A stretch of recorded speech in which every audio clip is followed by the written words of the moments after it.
Hello and welcome back to day 2 of the Nature for Life Hub. For those who didn't join us yesterday, my name is Daniel Perez and I am honored to serve as your guide for the duration of this hub. Today we are exploring the theme of positioning nature at the heart of business and finance, through strategic priorities, through investment, and through greening our wallets. As we learn from financial institutions and corporations who are innovating around green businesses, we are also urging firms and banks who have not yet taken action to be held accountable and make bolder commitments. We open the day with our first session, Business and Finance for Nature, a CEO forum on putting nature at the heart of business. Enjoy.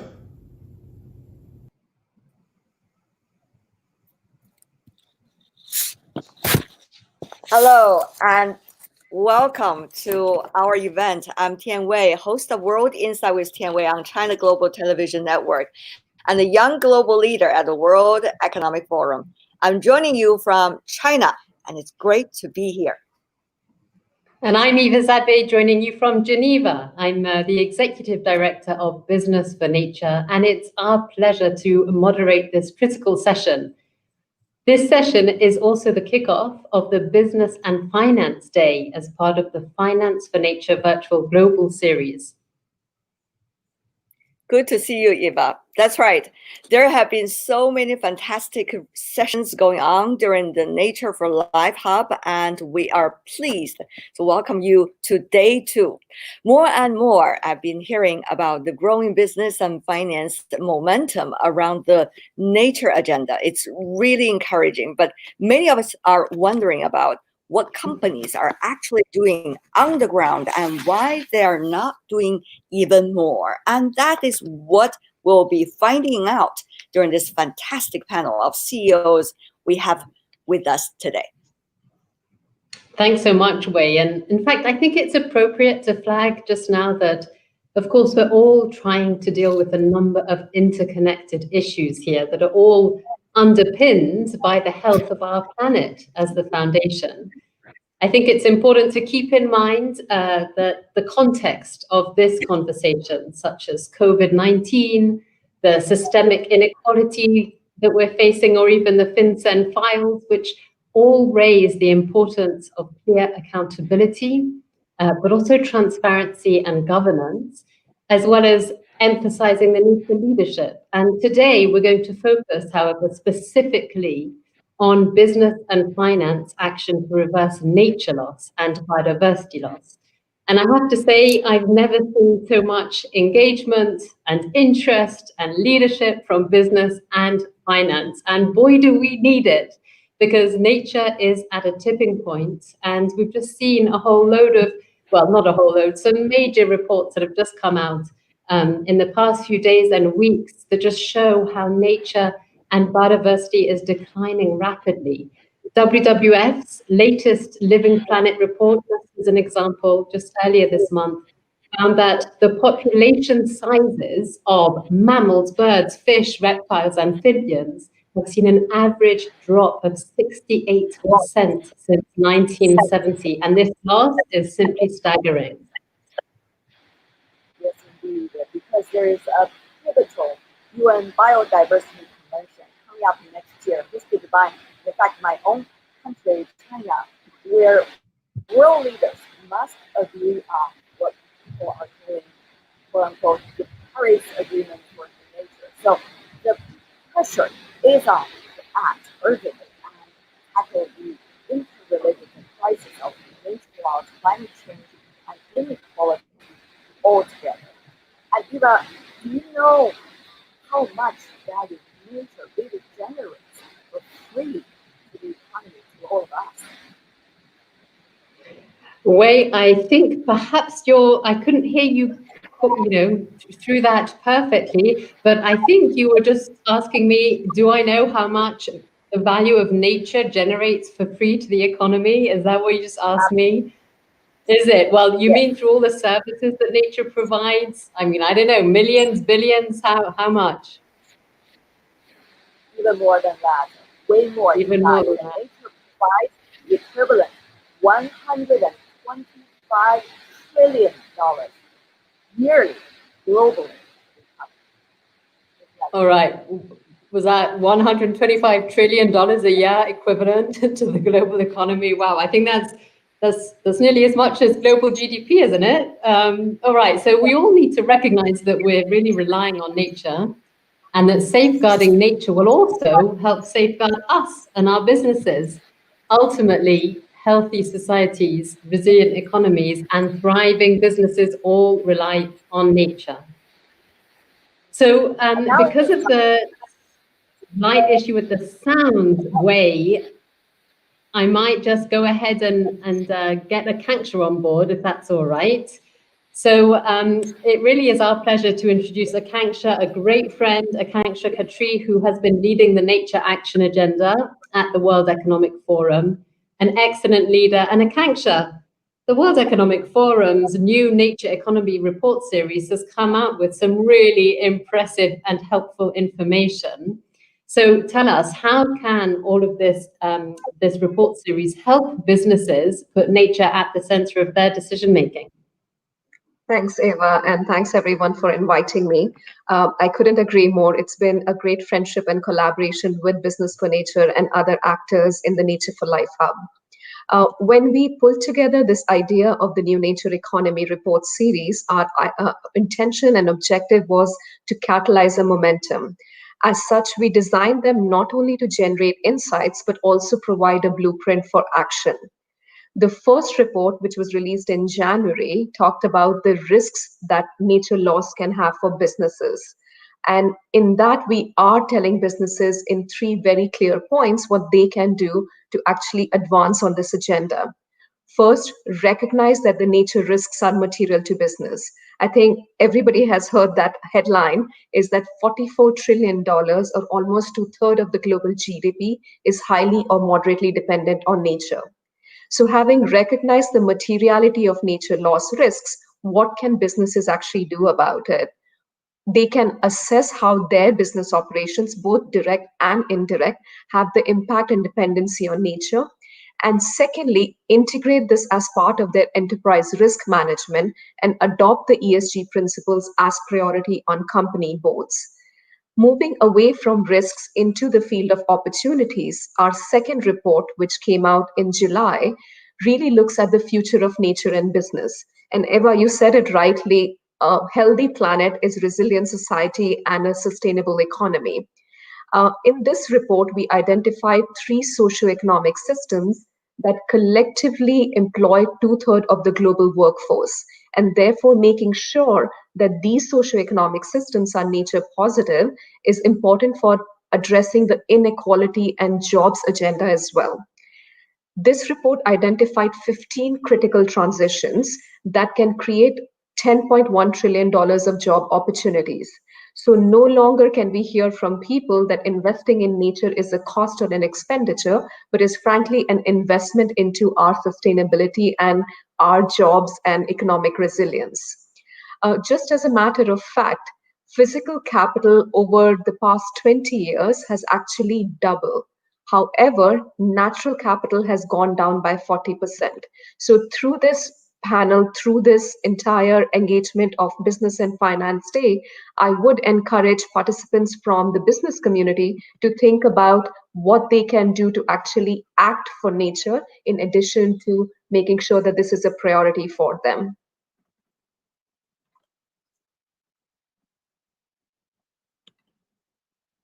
think companies can do to start or to accelerate their nature positive transition?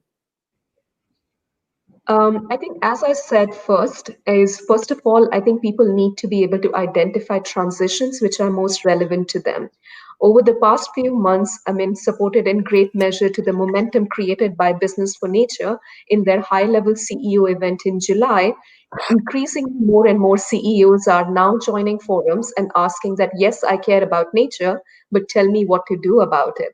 How does that really apply into my supply chains? So I think identifying which part of their businesses actually connect with nature loss is quite important. And the second, I would say, is that businesses for generations have used their power to lobby for changes, both positive and sometimes not so positive. How do we actually convince businesses to come together as one unit to actually lobby for nature? So imagine if you had the power of global business community lobbying for nature, we will be very quickly on our path to halting biodiversity loss by 2030. And the other piece that I would say is investing in nature-based solutions for both a people and a planet-positive growth. I think oftentimes there is an artificial barrier which is created between people and planet, which is exactly what it is. It is just artificial. But by ensuring that we create the right livelihoods, jobs, as well as uphold the rights of indigenous people, we can ensure that the planet is sustainable as well as the economy is more nature positive. And just very last is making sure that as we increase our ambitious goal for being carbon neutral, let's take it one step further to go net zero and nature positive. Thank you very much, Kensha. It sounds like the science is clear and the business is putting nature on the agenda and starting to act. We will hear later about the concrete examples of what businesses are doing from our panelists. Thank you, Chanwei.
Brilliant. Thank you so much for those insights, Akanksha, and all of this, innovative solutions that we've just seen. These concrete examples give hope.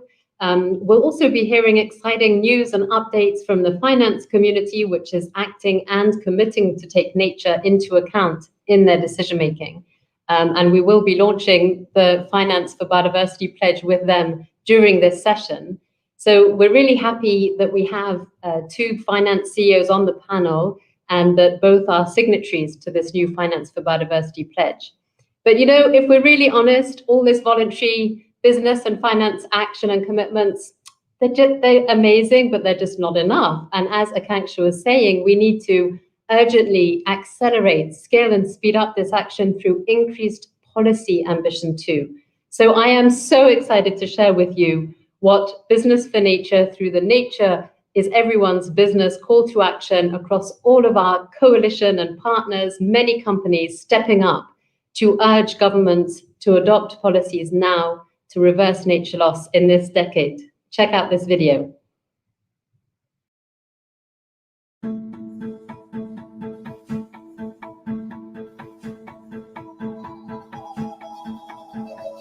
The science is clear. Nature's everyone's business, and the next 10 years are critical. We must reverse nature loss before we reach a tipping point from which ecosystems will not recover.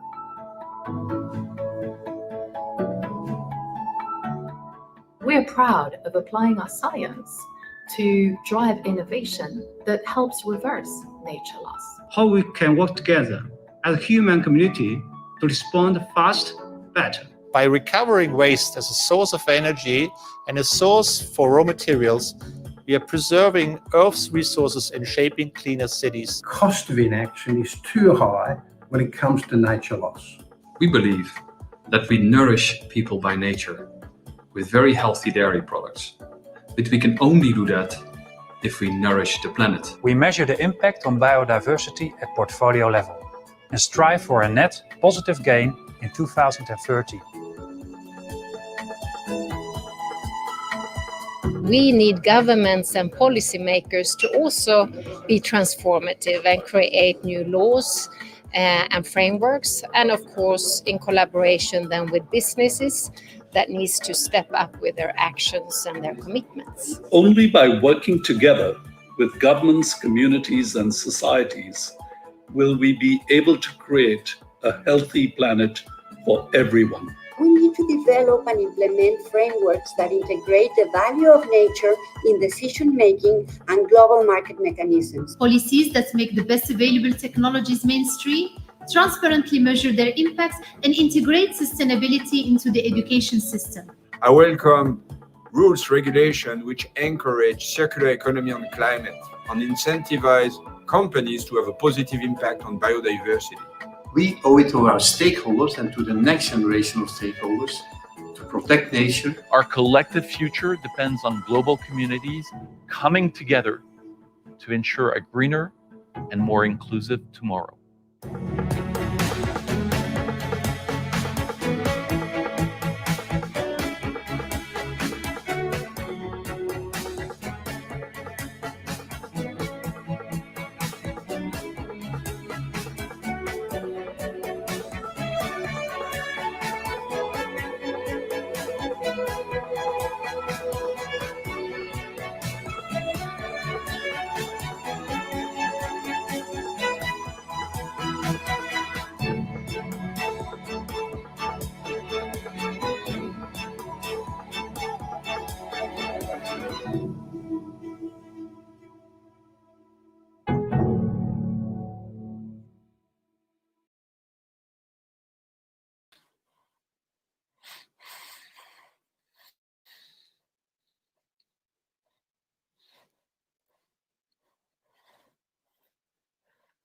Wow, that's really impressive, I have to say. And I remember when we launched this call to action only 3 months ago, momentum building is clearly building up, and we would also need a leadership though. And that's what our wonderful panel is going to show us today. We want to hear from CEOs about how they have put nature at the heart of their business, from their decision-making processes and also operations, as well as value chains, to their strategic targets and investor engagement activities. To kick off, well, I'd like to call on Roberto Marque, who is the CEO of Natura & Co. That's a global, purpose-driven and multi-brand cosmetic group. And shall we have Roberto? how could you help us to understand that in June you released the Natura & Co's vision for 2030? Will that ambition change how you work with communities where you operate? Will consumers be made aware too of all of the things that you have in the plan? So Tian Wen and everybody, thanks for having me. It's great to see this panel and group of companies coming together, making this commitment to nature, which is so critical for us as we think about the future ahead of us. So listen, I think working with the communities, the local communities, is central here. They are ultimately the guardian of nature. In general, they're depending on that. I mean, they live in the forest, they live in areas that coexistence between their own livelihoods and nature is crucial. For that, we made in our commitment to life, our 2030 sustainability agenda, a very clear commitment to continue to work with them. Today, Natura & Co work throughout the globe through its own brands, over, I would say, 60 communities that reach out more than 60,000 people. And we try to co-work with them, collaborate with them, develop biodiversity technology that can help them sustainably develop themselves and grow, and at the same time, protecting nature, protecting the environment, protect the forest where they depend on. So communities, local communities, in our point of view, are central in terms of developing a sustainable agenda, preserving nature and preserving, the forest where they depend on. So Roberto, what was the most challenging part of establishing your Vision 2030? It's a great question. Listen, our group is formed by 4 amazing brands: Natura from Brazil, The Body Shop, UK, Aesop from Australia, and Avon, which is a very global brand. Putting together all those business under one very ambitious plan, which is our sustainability agenda, with very clear 3 pillars. One that talks about addressing climate crisis and protecting the Amazon. The second one that talks about inclusivity by defending human rights and trying to develop a more just workforce. And the third one that talks about circularity and regeneration. They were all coming from different places. And of course, trying to create a common vision and a common set of goals, it's been challenging. But the good news is that we align all business. We're very excited about driving innovation to create positive impact. And we put in ourselves very ambitious goals, because we believe by creating very ambitious targets for ourselves, we actually feed innovation within the company. And I think that's very important, that sometimes, those 2 things also go hand in hand. Creating a more sustainable work drives more innovation, within the company. So we're very excited about that. Thank you very much, Roberto, for sharing your insights. We will now moving on to our next panelist, Teresa Vernaglia, who is the CEO of BRK Ambiental. For those who don't know BRK Ambiental, it is the largest private company operating in sanitation business in Brazil. Welcome, Teresa. We really wonder, what are the operational implications to your business related to nature laws? Does your business depend on nature in any way? Tell us more about that. Yes, so good morning, everyone. So thank you for the introduction. So as you mentioned, BRK is a water and a wastewater service provide company. And our core business depends on water. Our business is closely connected and dependent of natural resource, and the environmental impact really directly affect the perpetuity and the sustainability of our business. The production of treated water depends on the availability of aquifers.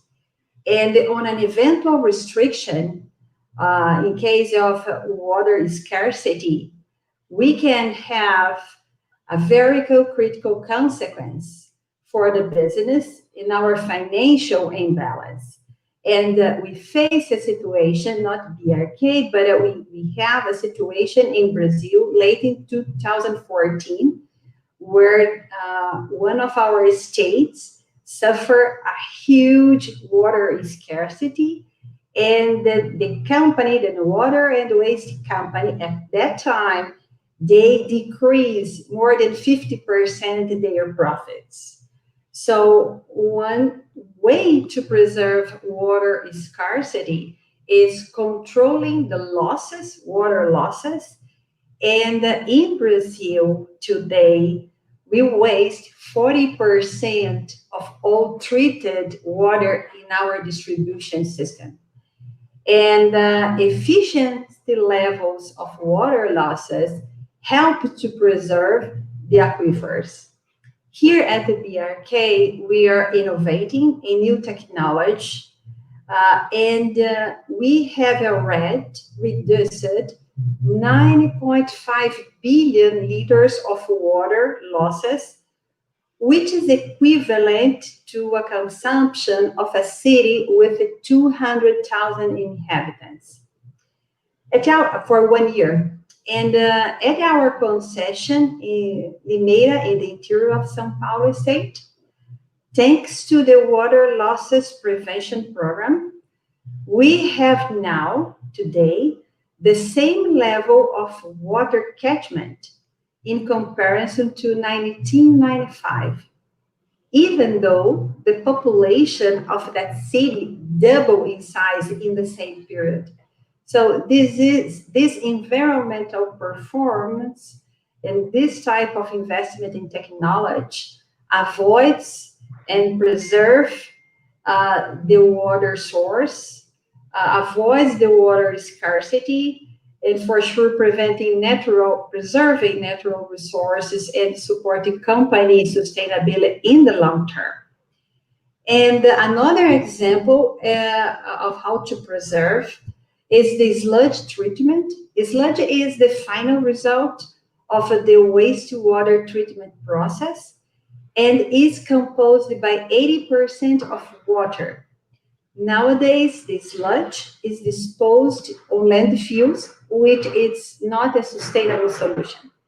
So beyond the negative environmental impact, landfills capacity in Brazil has already collapsed, and the disposal costs are growing year after year. And to universalize the sewage service for 100 million Brazilians that still do not have access to collection and treatment of sewage, it will be necessary to find a recycling solution to the sludge. And we are developing technologies to dry it up, the sludge, and improve its use for recycling opportunities such as fuel for steel, mills, furnace, and as fertilizer.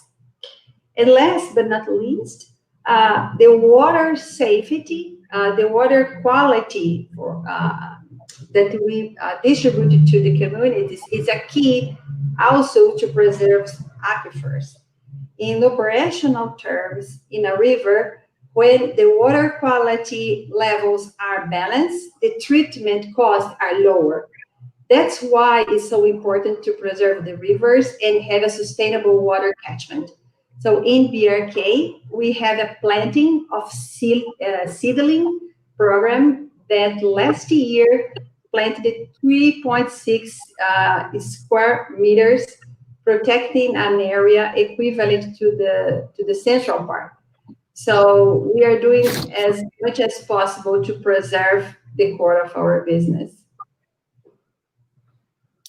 Thank you very much, Teresa. Thank you for your insights. And now we are moving on to our next speaker, Richard Mayfield, who used to be the CFO of Walmart International and is now the regional CEO for Walmart Mexico and Central America, Canada, and the UK. Mr. Mayfield, good to see you. Could you please tell the audience a bit more about the transformative announcement on nature and climate you just made. How do you think your new ambitious commitment and also actions will change the way you do business, or even disrupt the business as usual in a way? Sure. Thanks for the question, Chian, and good morning, good afternoon to everybody. As you said, we made some big announcements earlier this week around 4 areas: so climate, nature, waste, and people. And I'm going to just really focus on the first 2. So on climate, we announced a target that we would generate 0 emissions across our global operations by 2040. And really the big new commitment related to nature, and this is about becoming a regenerative company. And so we also announced that we're committing to protect, manage, or restore at least 50 million acres of land and 1 million square miles of ocean by 2030. And I'll just quickly cover some of the things we're doing specifically to drive that. On the zero emissions pledge, we're also committing to be powered by renewable energy by 2035. We're aiming to generate 0 emissions from our vehicles by 2040, and we're also switching to low impact refrigerants for cooling in our stores and facilities by 2040. And then on those nature pledges, it's really about changing our business to put humanity and nature at the heart of our business practices. And a couple of examples of that. We're changing our sourcing and working with suppliers. So our great value tuna in the US is certified sustainable or from fishery improvement projects already. And we're on track to have certified sustainable palm oil, pulp and paper in all of our private brands by the end of the year. We're also continuing with our pledge to protect and preserve an acre of natural habitat in the US for every acre that we develop, and we've already achieved about almost 1.5 million acres to that pledge since 2005, and that continues. And then lastly, we're working with our suppliers to source from place-based efforts that preserve the natural habitat and improve livelihoods of the producers in those areas in places like Sabah in Malaysia. So I think, as I said earlier, the biggest change that we're making is from doing less harm to doing good. And that's what becoming a regenerative company is all about. One of the things, I'm really curious about is how did you decide to make those commitments? I think that question would be very interesting for many of those who are running companies around the world listening to us right now. Yeah, I guess our big commitments to sustainability really date back to 2005, immediately after Hurricane Katrina. And we made pledges around renewable energy, around zero waste, and around selling sustainable products. But recently we realized that, the science is very clear. This is the decade that we have to make bold changes in our businesses around the world if we're going to reverse or halt the progression of climate change and change the trajectory in terms of nature loss. And so, as I said earlier, Doug earlier this week made a commitment to change our business mindset to become regenerative. And as I said earlier, that's about doing good rather than just doing less harm. It's connected with our shared value multi-stakeholder approach. So this is a collaborative across our value chain, working with suppliers to change the way we source. And going back to the clarity on the science, one of the other things that is very clear is that restoring and protecting forest, land and sea can be about 1/3 of the climate solution. So put simply, we realized we weren't doing enough and that the science was showing us we needed to do more and be bolder. And one other thing from a business perspective, consumers are demanding that we do this. I think there's been a bit of a tipping point with Greta Thunberg, social media and others, that consumers are demanding more doing good from their businesses, and they're seeking trust. And it's up to us to take those bold actions. And that's really the reason you saw the changes that we announced earlier this week, and plenty to do. We want to collaborate with our suppliers to achieve that. But look, it's on us. If we want to save the planet, it's time to act is now. Thank you very much, Richard. Congratulations to those commitments. In fact, we're looking forward to hear from you in the future. Thank you. And now we are going to hear directly from some financial companies, starting with HSBC Global Asset Management, which is the $550 billion asset manager of the HSBC Group. We are delighted to have Stuart White with us as the global head of strategy and CEO with the UK and international. Mr. White, good to see you. HSBC is one of the signatories of the Finance for Biodiversity Pledge. How important is biodiversity for the finance sector? Which steps are important for the sector to take in order to reverse nature loss?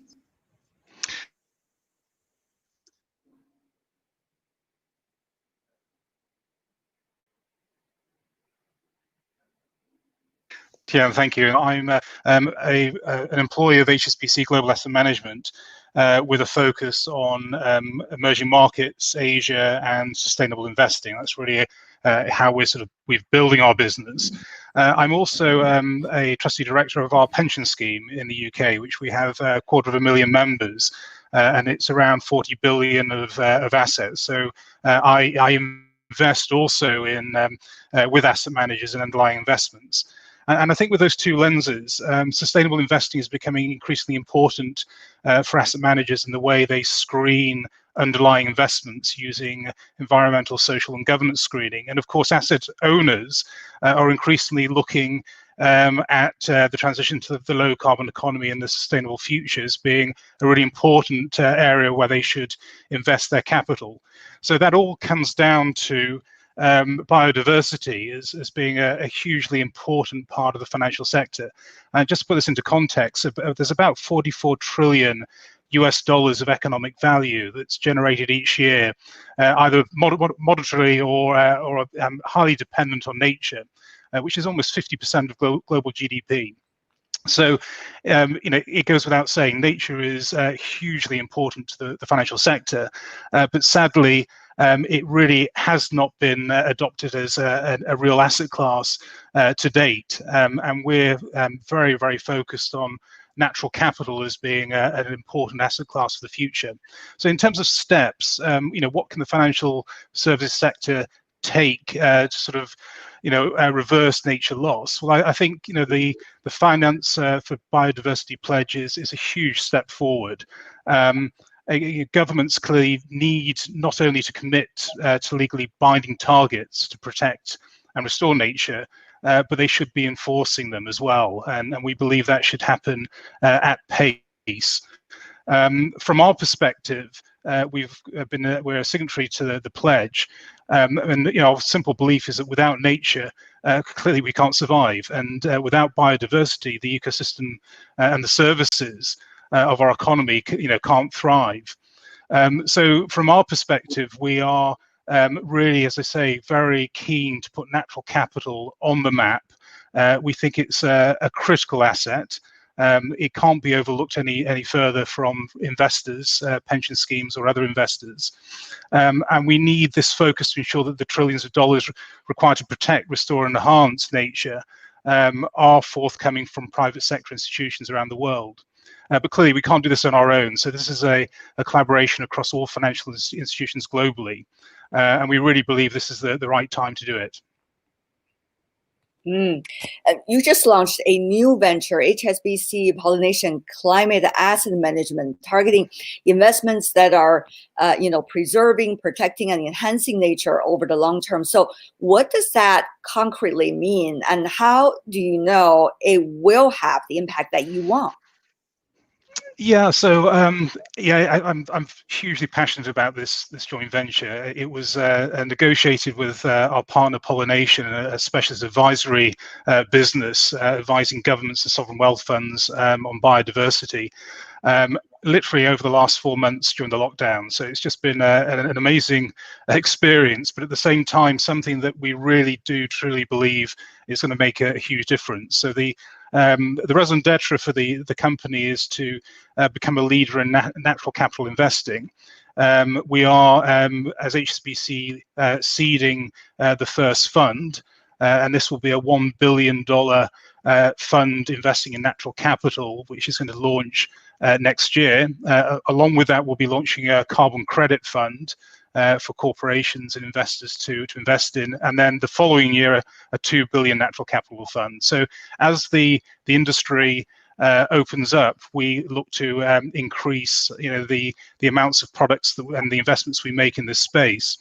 I think the other thing to say is, just to bring this to life concretely, natural capital, as we see it, is around sort of 4 key pillars. The first is a more traditional pillar of sustainable agriculture. And there, we are investing in regenerative agriculture, sustainable agri-businesses, and sustainable livestock production. And there clearly there is a revenue stream from the agriculture and livestock, the land appreciation, and also there will be carbon credits as part of that pillar. The second, again, is fairly mature, which is around sustainable forestry. So this is sustainable timberland management. And again, revenue streams for investors will come from the timber sales, the land appreciation, and carbon credits.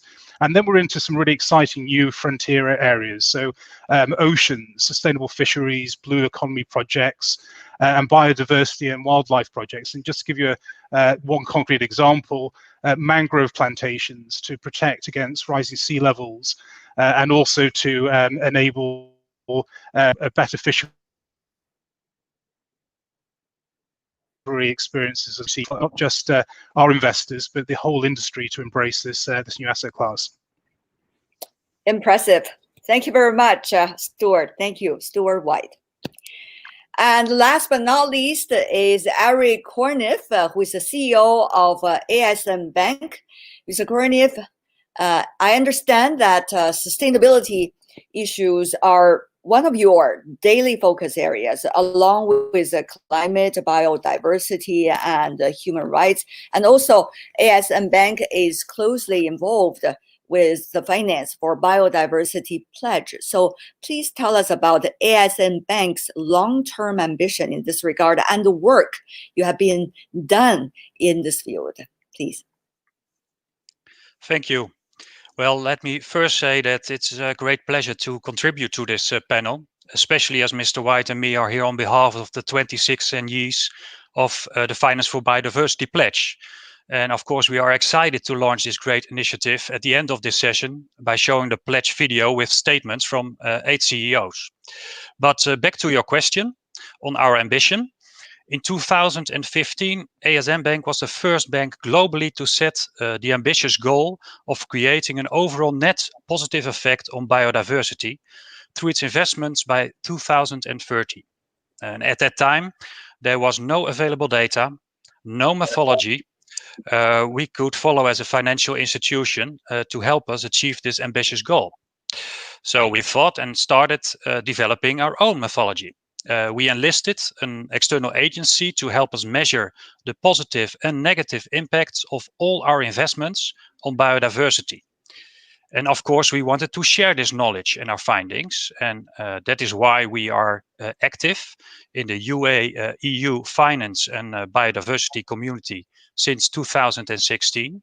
And with this group, we have initiated this Finance for Biodiversity Pledge. And the most important thing to do is to catalyze ambition within the sector in the run-up to the CBD COP15.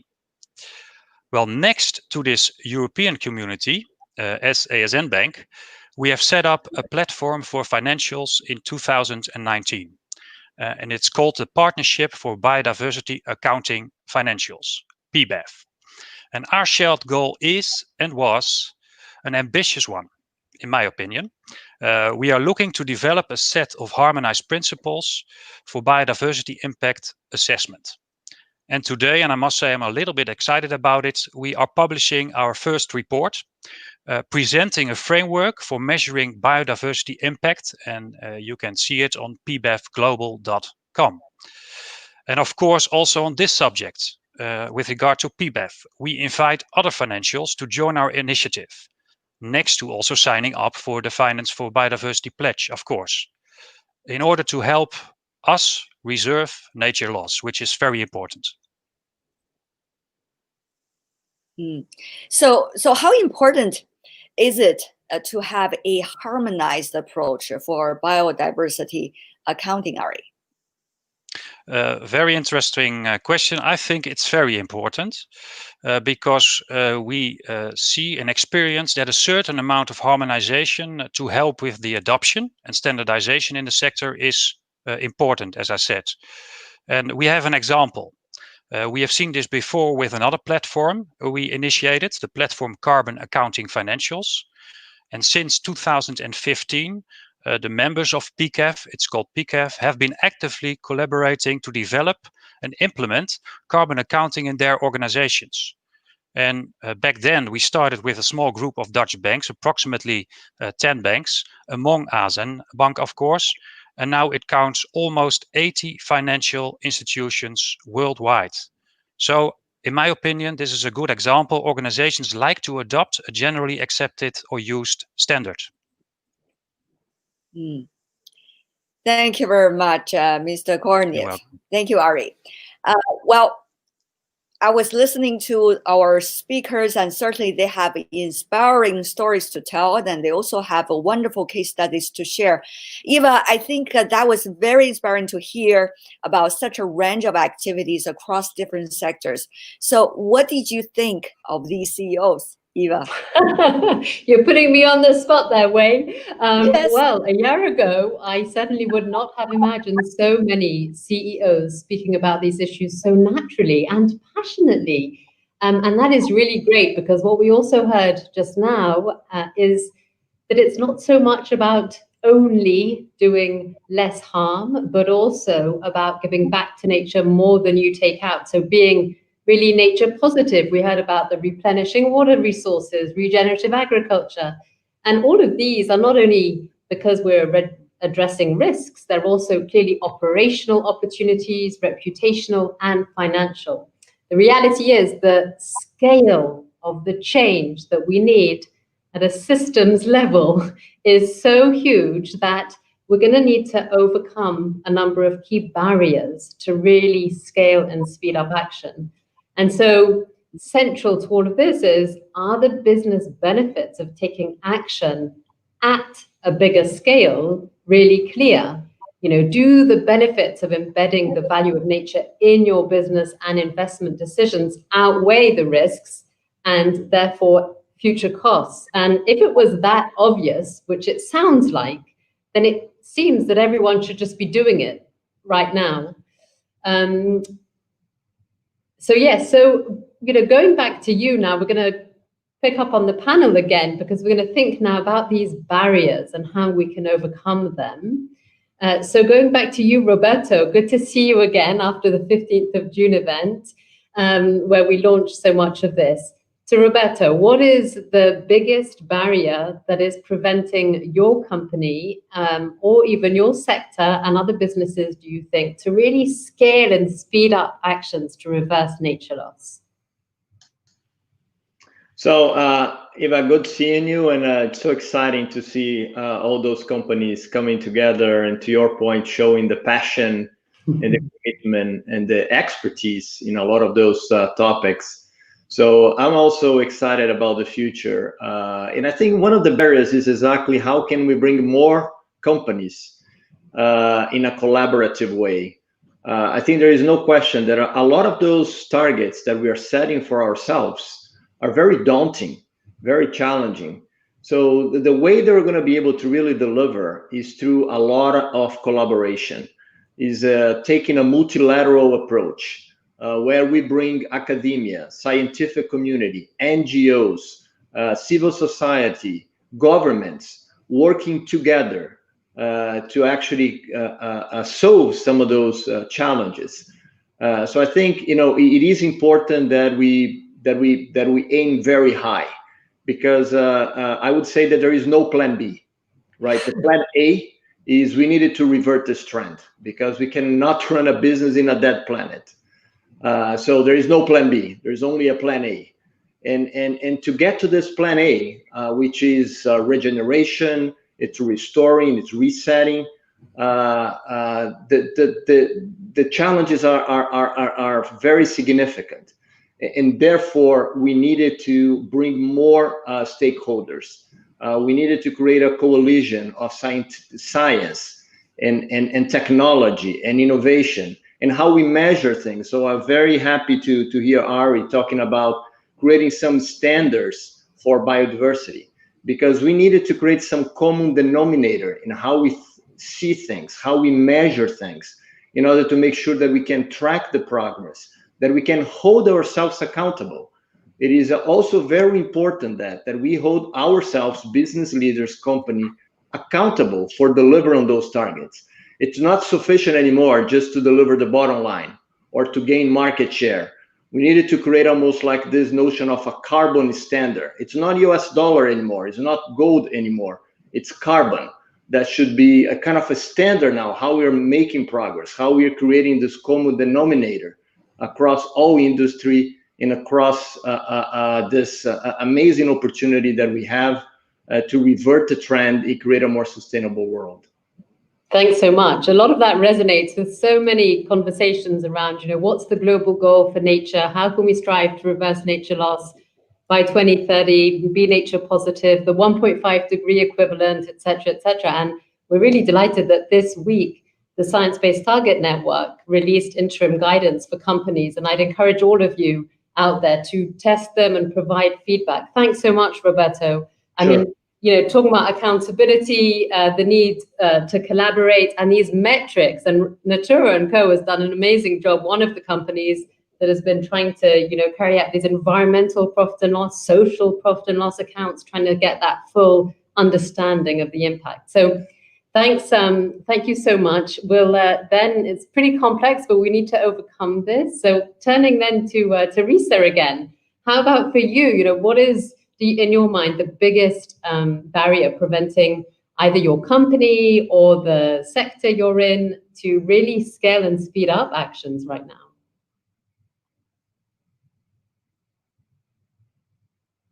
Can you please unmute? Thank you. Mute is always a challenge. Mute is our friend. Sometimes.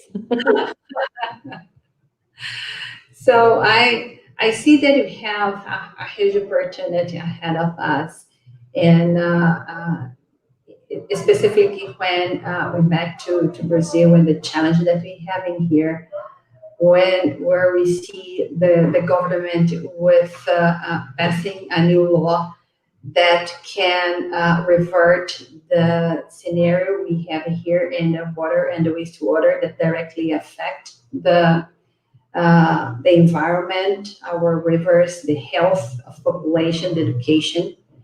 And we have in Brazil 35 million people still without access to drinking water, 100 million lacking sewage service.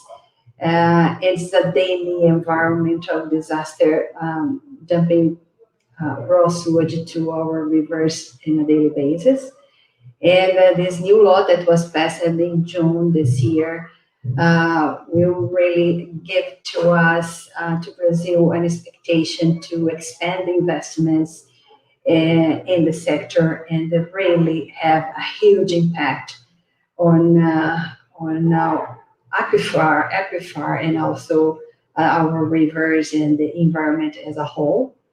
And just to give you an idea, we have in front of us with this new law an opportunity to have unlock around $200 billion investments for the coming 10 years to reach universalization. And I think that companies like BRK will be crucial to support on the revert the scenario and really protect our water resource, but also the environment. And all this carbon discussion and the environmental discussion that we are having globally, it's really something connected with, I think all of us are working with. So we cannot, as was mentioned before, we cannot have a business in a dead world, in a dead environment. So I think that I'm very optimistic that together we can make the difference step by step to have a health world, a health environment, and a health place to develop our business. Thanks so much, Teresa. Really interesting to see how it is the combination of the political setting that then enables some of this more advanced action on the ground that then benefits not only the business, all of your customers, but then the environment as well. So thanks so much, Teresa, for that. In fact, it makes me think of another recent example that back in June, when the company Danone became a so-called entreprise à mission, which means a mission-focused enterprise. And that's a model that the French government put in place last year. So it was really a way, and it was voted in an AGM, 99% accepted, which is very interesting because we're talking about entering into the governance structure of companies. And when you have that framework, you can do even more. So thank you so much, Teresa, for that. I'm now going to continue and talk about these different barriers. We were talking about the need for collaboration, for leadership, for ambition, the need for measurement, the need for the policy frameworks and the level playing fields in place. So now turning to you, Richard, what do you think is the biggest barrier that you're facing? Well, just thinking about targets, I mean, I think we've kind of shown our hand and our view on this by the announcements we made earlier this week. But, you know, given the complexity of global supply chains and the systemic nature of the problems that we face, and something Roberto mentioned earlier, this is going to take not only a sustained effort, but a collaboration between government, between companies, right the way down the value chain, in our case, producers, manufacturers, retailers, if we're going to address the problem. So we think, you know, setting global science-based targets, cascading those to the national level, is necessary to give an integrated framework for businesses. I think it needs to be done in conjunction with businesses. And that kind of motivation and mobilization effort is going to be absolutely critical. And if you think about the Paris Accords, it was pretty instrumental in that case. I think, you know, organizations like yours are going to be really critical in engaging business, particularly in the run-up to the conferences in Kunming next year, because you're going to need business at the heart of that. And then just returning to the collaboration point, you know, one of the calls to action we'd like to make is to ask as many companies as possible, certainly all our suppliers, to join Project Gigaton that I'm sure you know about. So just to give a brief update on that, because actually some great progress is already being made. You know, Gigaton was a platform that we announced to work together with our suppliers to remove a gigaton, so a billion metric tons of emissions from the supply chain by 2030.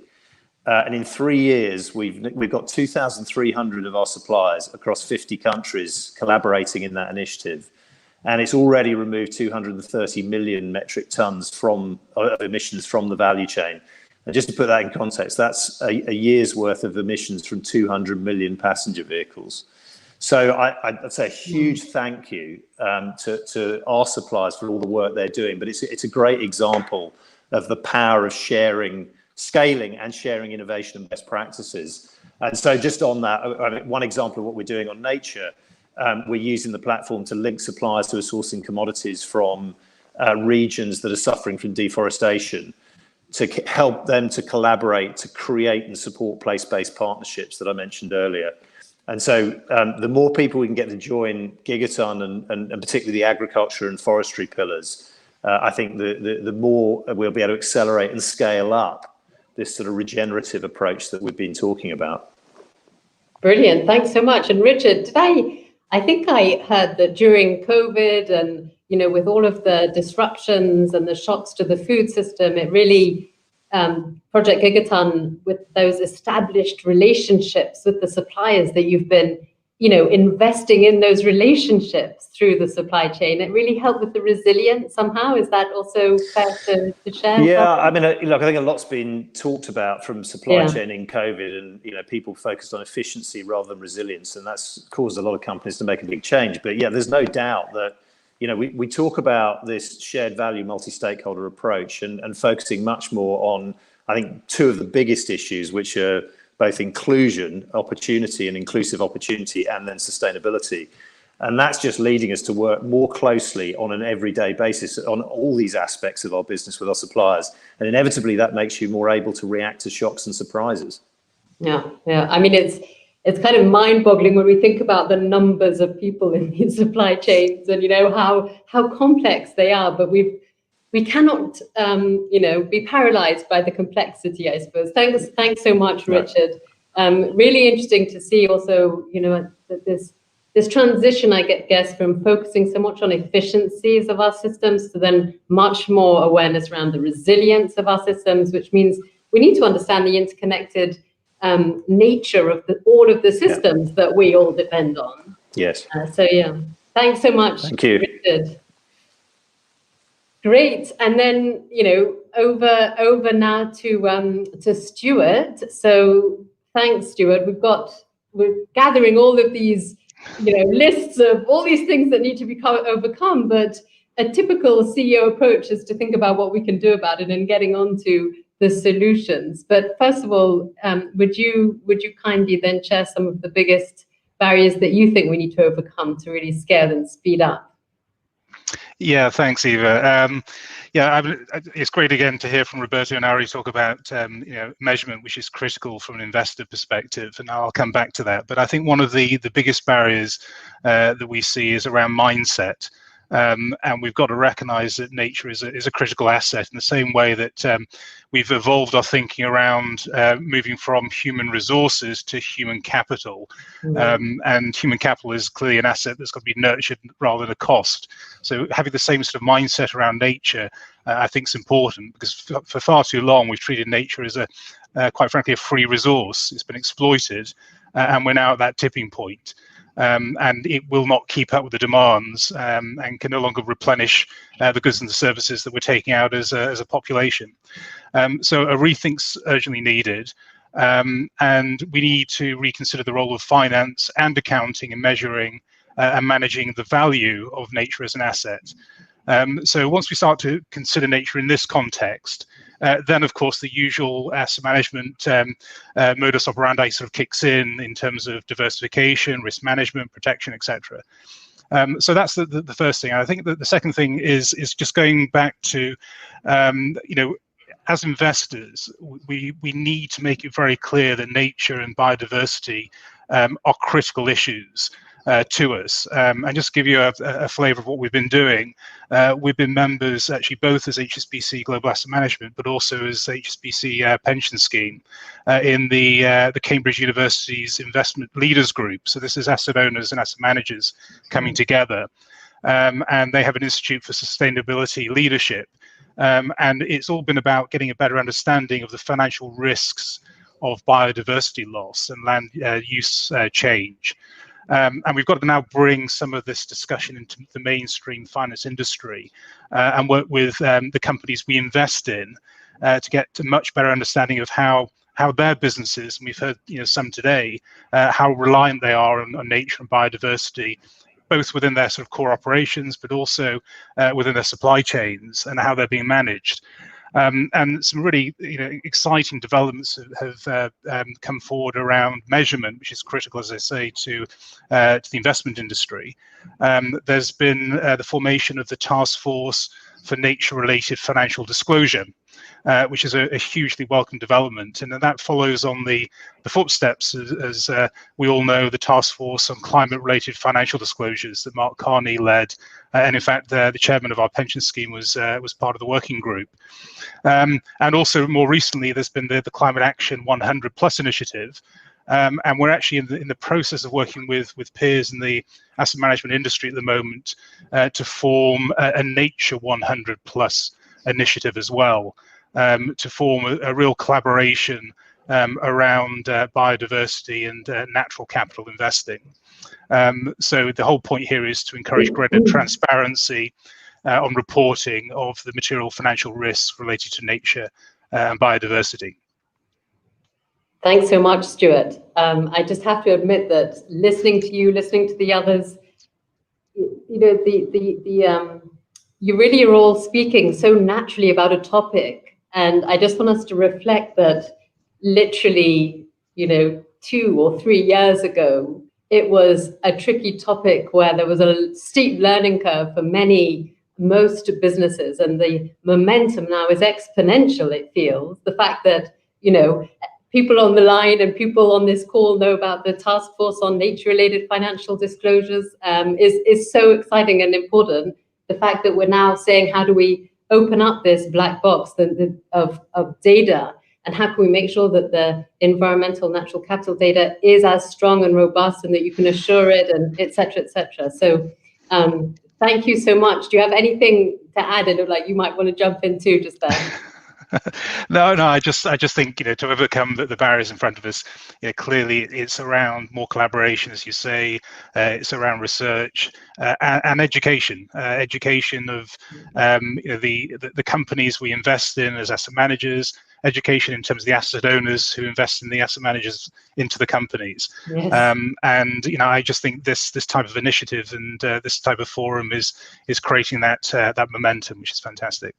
Brilliant. Yeah, absolutely. Thank you so much, Stuart. And education is obviously going to be key, all of the business schools, etc. So thanks so much. And now I'm going to turn to our final speaker, Arya, again. Thank you so much for being with us today and for sharing, all of your leadership, also on the Finance for Biodiversity Pledge, which I know, you've created the suspense since the beginning of this call, Ari. You know this. Everyone's waiting for the ultimate announcement of these 26 signatories. So you've done your job really well, and everyone is very excited. But before you go on to that, can you just share what you think are the barriers? How can we overcome? Earlier, you talked about the lack of a standardized approach. Is that, do you think, what's needed? I think there's more needed, but let me start by giving you one of my favorite quotes. You don't have to be perfect to do good. And I think that's the way we look at it within ASN Bank. That's how we are trying to make a difference step by step. And of course, we all agree, I think, that we should do this in collaboration. So for us, that means we do everything open source. We share our methodology, we share the data we use, we share our findings. Because we've chosen to do this because biodiversity is too important as a topic to be subject, in my opinion, of any competition. Because this is about conserving our planet for generations to come. So it's serious business. But let me go on to the barriers. We all remember the conclusions, of course, of the 2019 IPBES report, which for me really hit home. The harsh reality is that transformative change, I think, is needed on many levels to prevent the extinction of over 1 million animal and plant species over the next few decades. And the complexity, I think, and the urgency of this issue requires also government and financial regulators to come up with integrated and ambitious policy frameworks and plans of action that makes allowance for how businesses and, of course, also the financial sector to contribute to preserving biodiversity. So I think that's an important barrier we should take as well. Thanks so much for that, Arya. And, I think a very positive message now in terms of a very concrete action that financial institutions and companies can take. Over to you. Yep. Take it home. Yeah, I will try to look a little bit serious, but I'm excited as well. Yeah. So, well, thank you very much. It has been great to be here. And on behalf of many financial institutions, I'm proud that so many of them have signed up to the Finance for Biodiversity Pledge. And every one of these financial institutions is committed to undertake the following important actions by 2024 at the latest. And what do we pledge?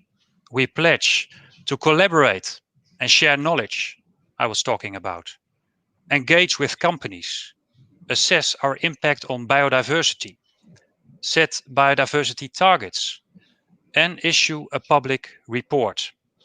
And today I have the privilege to announce the publication of the pledge with the launching video on behalf of all these 26 signees. So let this be the start of real change. I call upon everyone, whether you work in government, in supervision, in the financial sector, or in business to take action now. I think there's no time to lose. Thank you very much. Thank you.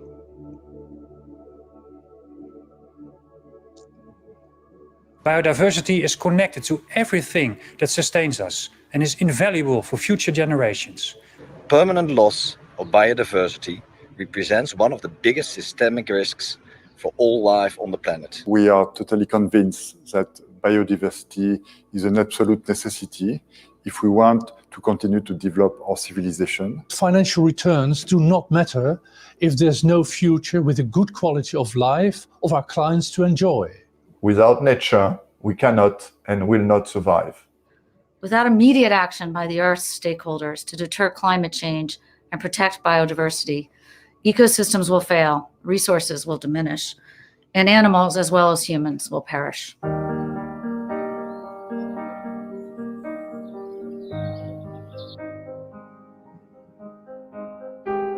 On behalf of Caisse des Dépôts, I pledge for biodiversity. On behalf of HSBC Global Asset Management, I pledge for biodiversity. I pledge for biodiversity. I pledge for biodiversity. I pledge for biodiversity. I pledge for halting the loss of biodiversity. We therefore commit to the following. By 2024, at the latest. Collaborate and share knowledge. Engage with companies. Assess impact. Set targets. And report publicly.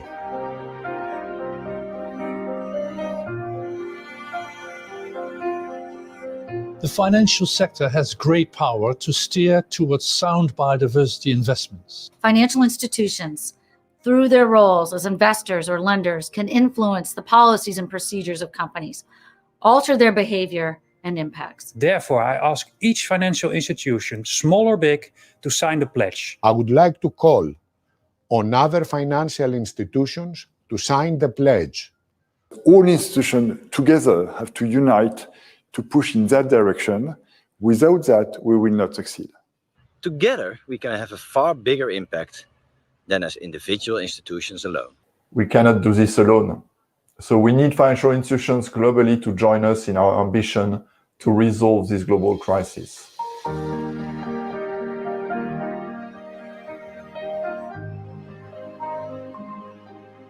We call on the global leaders to agree on effective measures to reverse nature loss in this decade and to ensure ecosystem resilience. We therefore call upon the public and private sector to take steps in reversing nature loss in a decade. Due to the complexity and urgency, we need governments to develop an integrated policy framework and plan of action that includes the business and financial sector.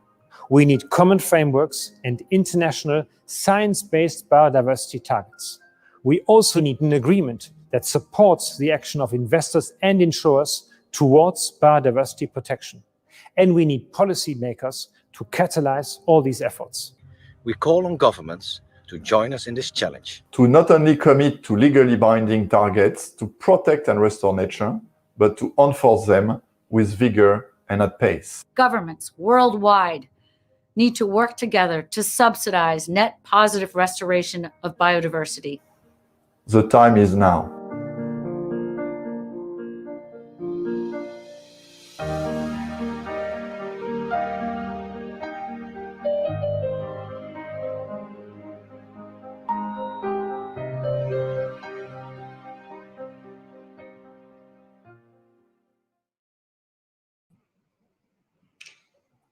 Wow, that was impressive. Another impressive collection. And you can see the website there.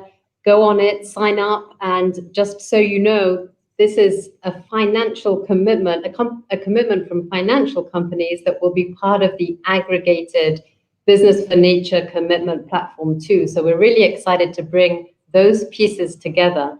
And I just wanted to reflect, as for those of you who might be thinking, actually, these are just commitments, or you know what, these are companies just signing up to a call to action. Listen to what is being said, because it actually takes a huge amount of courage and process internally to get to this point. But then also, because these are public statements, these companies are standing up to then be held accountable, which is another theme that came up from this discussion. So I would like to congratulate all of those and congratulate Anne-Marie Borg and the team who was behind consolidating this Finance for Biodiversity pledge. Thanks, Arieh and Stuart, for launching it here.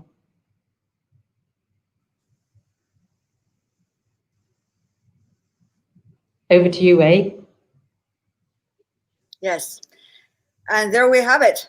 As you just said, how much commitment and efforts being made by the business leaders and their teams in order to pledge and certainly to showcase the best examples for the rest of us. And we hope all of you that are watching will be joining us also on these pledges and be able to act together with a lot of efforts. And as we wrap up this session, we'd like to thank our panelists again for sharing their inspiring views and all of you for joining us. If you are from business or finance, we really encourage you to sign up to the Nature is Everyone's Business call to action and join the Finance for Biodiversity pledge. And it's also a great pleasure to work with you, Eva, and certainly the team. Thanks so much, Wei. Also, thanks from me. Please do stay tuned and join the next session that will start in 30 minutes. Join us next week for the Global Ambition Day and the Local Action Day on the Nature for Life Hub. And let's keep the leadership and momentum high in business and finance, because only together can we protect, restore, and sustainably use our natural resources. Thanks, everyone. It's been a pleasure. Thanks, Wei. Thank you. Bye for now. Bye-bye. Thanks. Bye.